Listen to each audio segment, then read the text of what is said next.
The Straw Hats are officially a Yonko crew.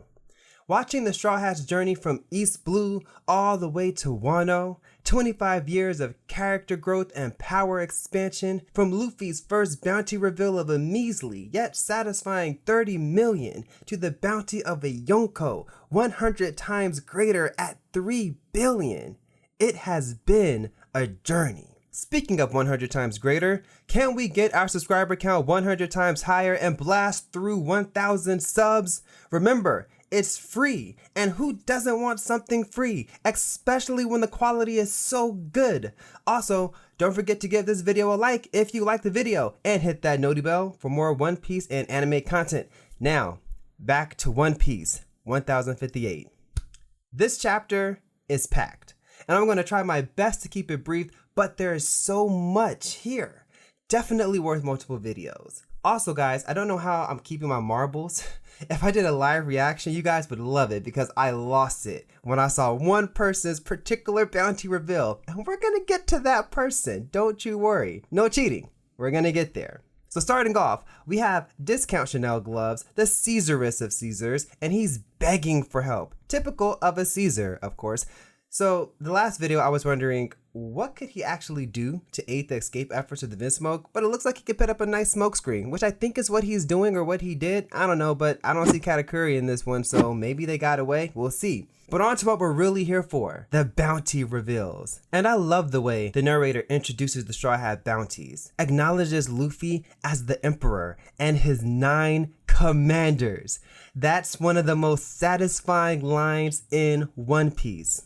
Okay, so first we have Chopper at 1,000. And it's okay, Chopper, one day you'll get the respect you deserve.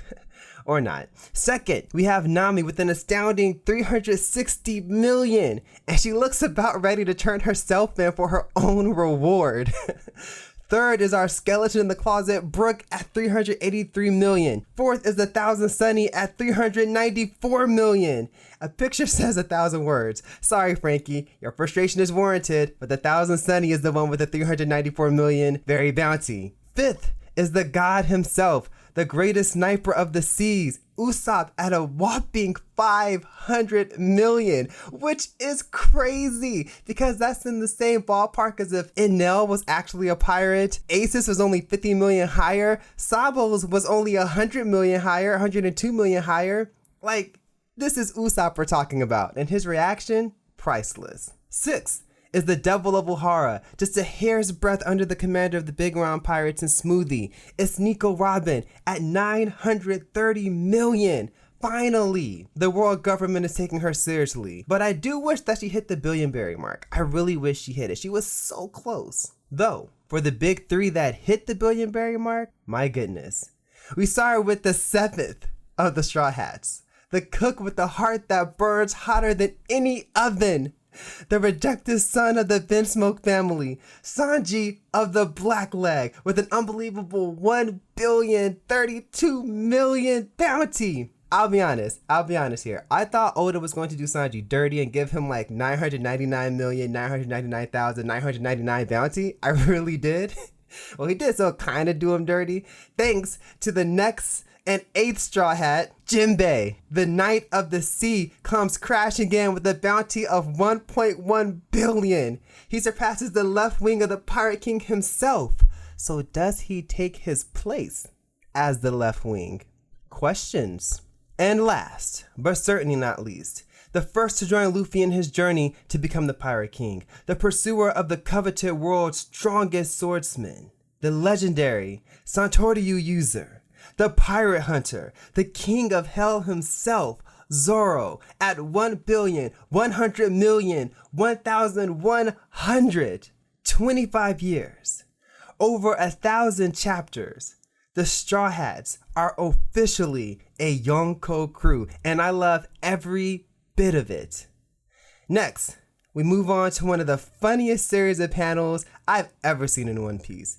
Crocodile and Mihawk have brought Buggy the Clown to task, and Buggy is absolutely horrified. And who wouldn't be in this situation? A golden hook pressed against the right side of your head and the blackest blade of death looming just over your throat? Well, actually, I think Mihawk already cut his head off because Croc is definitely just holding up Buggy's head. But we get to see what actually happened, and Buggy is no Yonko. No, Crocodile is in fact the true Yonko, the mastermind behind the Cross Guild, and Buggy is just lucky. Although, it's really tough to call the situation he's in lucky. But we find out how the Cross Guild came to be. Mihawk was just chilling at home, sinking marine battleships every other day, like it's just another day. Probably killed a few vice admirals in the process. The weak ones like this guy. But, I mean, he probably could take on any vice admiral and do them like with no problems. I don't know why the Marines don't send an admiral to get Mihawk. Maybe they figured it was a fruitless endeavor or not worth it in capturing Mihawk if you lose an admiral in the process. I don't know, but I digress. Crocodile called Mihawk and just asked him if he wants to partner up. And Mihawk was like, you know what? These Marine flies are getting really annoying, and he decides to accept Crocodile's offer. But we also find out Mihawk used to be called the Marine Hunter. He hunted Marines. Marines. Who does that to the world's strongest military power? He got so good at killing Marines that they asked him to become a warlord for them, probably just so he could stop killing Marines. Also, it's a great parallel to his student Zoro, the Pirate Hunter and the Marine Hunter. I can't wait until they clash. It's gonna be amazing. Anyway, we find out that Buggy owes Crocodile a lot of money, and Crocodile's come to collect. Of course, Buggy doesn't have it and narrowly escapes death. A probably horrible and very painful death, because Crocodile was definitely going to kill him. He does this by essentially prostrating himself before Crocodile and giving him everything he has, including himself, and it works, until his underling screwed him over in the biggest way ever. A flyer! A flyer ruined Buggy's life. We then get to see the bounties of the Cross Guild leaders. We get Crocodile with the much-deserved 1,965,000,000 bounty. Yes, the 81 million was ridiculous, and you can definitely tell it was before Oda changed how he issued bounties, because Crocodile having nearly the same bounty as the Yonko Blackbeard feels about right. The 81 million feels very weird when you're thinking about Crocodile. We also get Buggy's bounty reveal, and I'm skipping a particular someone on purpose. We will get to him. But Buggy has an insane bounty of 3,189,000,000. It's the second highest bounty for all the current Yonko. That's crazy, because Buggy's probably worth like 100 million at best, and I think I'm being very generous with this, but that's solely because he does have a pretty strong pirate crew. They would probably rule the entire East Blue if he ever went back there. So the fact that the world government thinks Buggy is a big shot is hilarious. Now, we are here. The most anticipated bounty reveal in the history of One Piece. Maybe even more hype because we've known the bounties for the Yonko for a while now. And this man's ex is a Yonko with a certain head of fiery red hair. The world's greatest swordsman, Mihawk. And he has a bounty of 3,590,000,000. And he's not a Yonko. His bounty is higher than the Yonko he serves under. What? His bounty is one of the biggest flexes in anime. He has a Yonko level bounty strictly because of his raw power. He doesn't have a pirate crew. He doesn't do anything to the world government pretty much ever. He doesn't do anything. If he had been credited for the creation of Cross Guild, not only would he have been named the Yonko, but imagine how high his bounty would have actually been. Actually, I want you all to give your best guess in the comments. Tell me what you think Mihawk's bounty would have been if he was a Yonko. I really want to know your opinions. I really do. I'm starting to think Mihawk's frozen bounty was already in the billion berries when he became a warlord. That's probably why Oda never revealed it. I'll admit that I don't think it was as high as it is now. I don't, but it really could have been. What if his bounty was already 3 billion berries when he was a warlord and it was frozen? That's crazy. Anyway, I could talk about Mihawk's bounty reveal for hours. In fact, I'm definitely doing another Mihawk video. In the meantime, you can watch my video, Mihawk the Yonko, right here, because I think it makes a lot more sense now after this bounty reveal. Now, Mihawk's great because he's like, I don't even care about an emperor title because it's literally too much trouble, and tells Crocodile to just let Buggy be the fall guy. And Crocodile's like, wait, really? You really want to do this?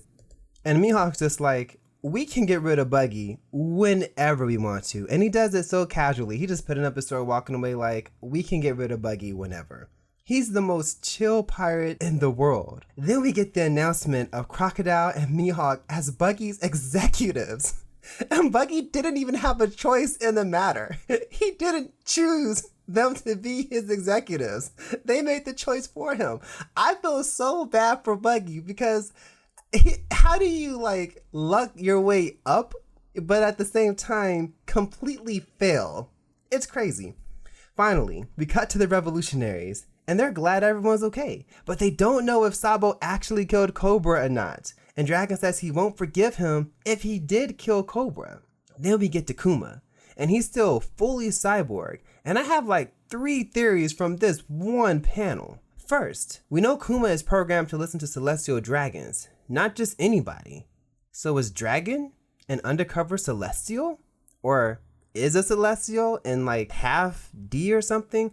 Who knows? Second, is Vegapunk an undercover revolutionary? We know nothing about him or where his alliances truly lie. We know he worked for the world government or the Marines. I don't know which one he actually works for. But Vegapunk could be a secret revolutionary agent. And third, is Kuma still a spy for the world government and the entire operation was planned by the nobles? Because I still find it hard to believe 2 admirals couldn't stop the revolutionaries.